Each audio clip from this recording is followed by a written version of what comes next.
Ladies and gentlemen, welcome to another edition of Under Review, the most debatable decisions in the Major Arena Soccer League. My name is Phil Levanco, and over there is the head of officiating for the MASL, Ryan Cigich. And Ryan, the world brought us together this weekend. You were the senior official for Utica City's game against the Baltimore Blast. Yeah, the world did bring us together. It's great to meet you, Phil. You know, you're a little shorter than I thought you were. Oh, how dare you? You're like 6'7". And Ryan, of course, we hang out and the universe gives us a bonkers sequence at the end of Utica City, Baltimore, closing seconds of a tied contest, and William Vanzella is called for a handball outside of the box attempting to make the save. Play goes to review, and Utica is awarded a shootout where Gordy Gerson scores the game winner. Ryan, I'm going to say this off the top. You guys got the call 100% correct. The green part of the bullseye. Can you please explain the decision-making process for this one? Well, yeah, Phil, I mean, I couldn't have scripted this, really, if you wanted me to. And this is something that you very rarely see, where you have a shootout offense that occurs under 5 seconds left in the quarter. And there's a lot going on in this play.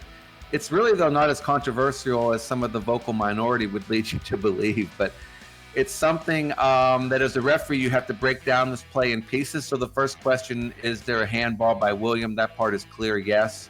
And any handball by a goalkeeper outside of his penalty area, which breaks up an attacking play, is an automatic blue card, 2-minute power play, and a shootout. So there's no judgment involved in that particular rule. So next you have to determine, was there time remaining in the game when the offense occurred? And as a referee, we aren't watching the game clock. That's obviously not possible. We must be watching the play.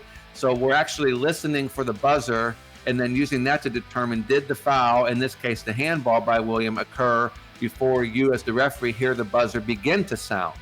Not when the buzzer is sounding, but when it actually begins to sound.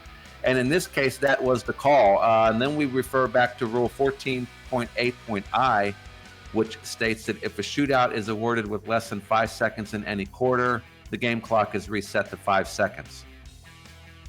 So one more I want to follow up with you here, Ryan. Was this play reviewable? Because there were no challenges left from either coach. Well, yes, it would be reviewable under a referee-initiated challenge, some sort of a major play that's occurring. We went to VR to determine, was there time remaining? The VR screen did not show the game clock. So we reverted back to the process that I outlined just a second ago. One more play in Utica and a feat of modern science as Nelson Santana not only catches up to Nilton DeAndrade, but depossesses him as well. We see the call here that Santana got the ball, and Ryan, this is 100% right. He got all ball. Yeah, I agree, Phil. He does. He pokes in, he gets the ball. You can see there, referee 32, Alvis Omanovic, a very experienced and talented outdoor referee, new to the indoor games, right on top of the play. And he's given that sign of an all ball. Great call there by the official. Okay, now it's time to have some fun, Ryan. Late in the second quarter, Milwaukee waved Kansas City Comets. Everybody knows the rivalry that this one is. Derek Huffman is given a blue card for contact above the shoulder. Milwaukee challenges the call, and then John Sosa ends up being awarded a blue card for charging. Ryan, how does this happen? How is this possible? Well, the fair outcome here, in my opinion, is going to be equal punishment. You can see there's actually a couple opportunities for the foul to be called as Sosa gives a little hands to the back and then a little push to Huffman. Huffman shoves him back, then Sosa puts his head in the back of Huffman, and then they push back and forth. But, you know, both these guys can be a bit volatile at times, so you don't want to let too much contact go between them, as we don't want the things to escalate. You're also dealing with Milwaukee, Kansas City, which has some history there. So in this case, it either needs to be a verbal warning to both or blue cards to both, which was the ultimate call that was finally made. I understand that we're trying to do game management here, but I like to have seen both players stay on the field. I think this is kind of just, handbaggy. Just let the players play.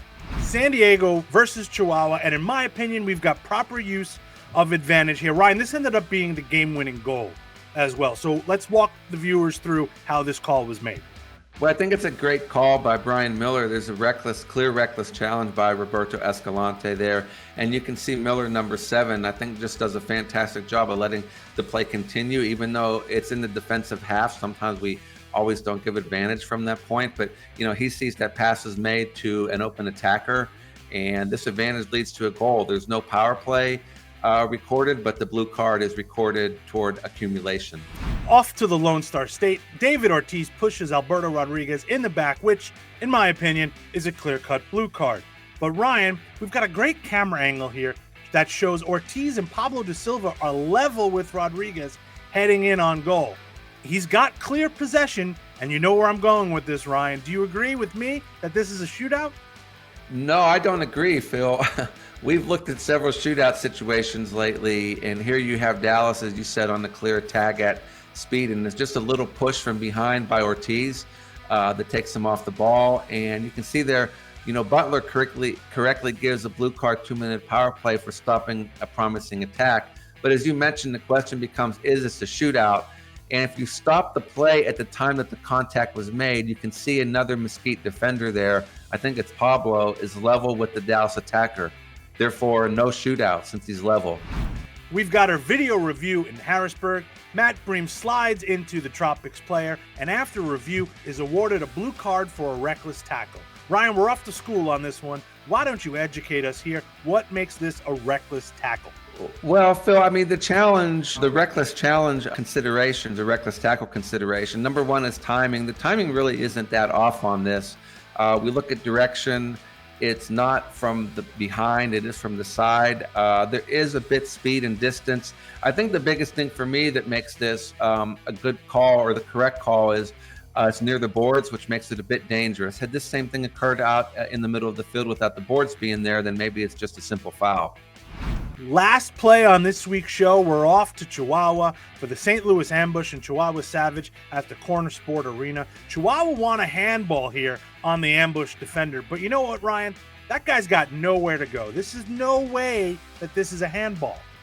Yeah, I agree, Phil. The shot's taken at distance. You can see the St. Louis defender there. Arms are tucked into his body. He's not making himself bigger. It's not a deliberate handling. And that's it for this week's edition of Under Review. Ryan, I gotta go. I literally have to pick up my new glasses. Oh, and we've got a frozen Ryan. We're gonna end the show with a frozen Ryan.